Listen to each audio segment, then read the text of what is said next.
It's still a bumpy ride in the Fort Lauderdale apartment market. Occupancy rates continue to climb, but rent growth levels have dropped off again. Welcome to Apartment Market Dynamics from MPF Research. I'm Jay Parsons with your Fort Lauderdale update. Fort Lauderdale's apartment market performance in third quarter offers a mixed bag, but one promising sign is coming from the occupancy side of the equation. Apartment occupancy is a 5-year high at 95.9%, up 30 basis points in the quarter and up 110 basis points year over year. Every Fort Lauderdale submarket and product age group saw growth over the past year, and now all 8 submarkets are right around 95% or better. But even though occupancy is tightening, rent growth levels are easing again. Year-over-year rent growth in Fort Lauderdale, Broward County came in at 2.3%. That is a 4-quarter low. The metro had been trending gently upward over the previous 4 quarters, reaching as high as 3.8% last quarter before coming back down again in Q3. And let's highlight a couple of spots that saw a particularly large drop-off in rent growth levels. Pembroke Pines, Miramar, annual rent growth hit 6.3% in Q2 and fell to 1.3% in Q3. Plantation, Davie, Weston from 4.8% to 0.8%. And the story is even more telling by product age group. The slowdown was most apparent at the top end of the market. Take a look at this chart showing year-over-year rent growth in Q2 versus Q3 by product age group.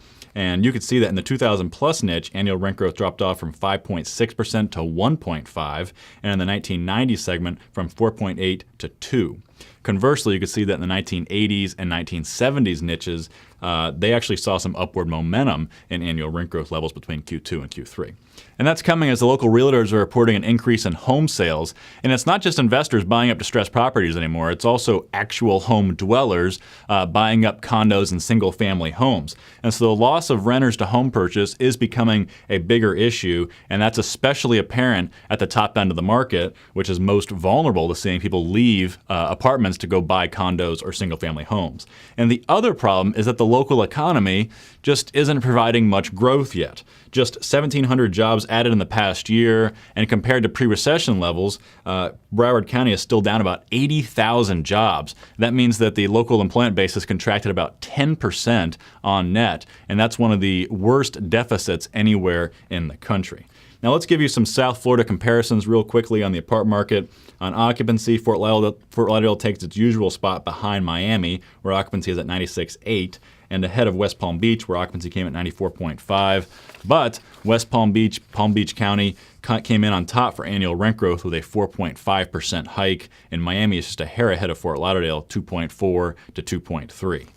And looking ahead to the next year, the job market is expected to pick up, so occupancy should continue to tighten, but rent growth is expected to pick up just moderately. Fort Lauderdale apartments compete with a lot of privately owned condos and single-family homes offered for rent. Plus now we're starting to see that loss of renters to home purchase pick up as well. And so those headwinds will likely compel apartment operators to keep rent growth levels at pretty moderate levels. And that wraps us up for Fort Lauderdale. So until next time, for Apartment Market Dynamics and MPF Research, I'm Jay Parsons. Thank you for watching.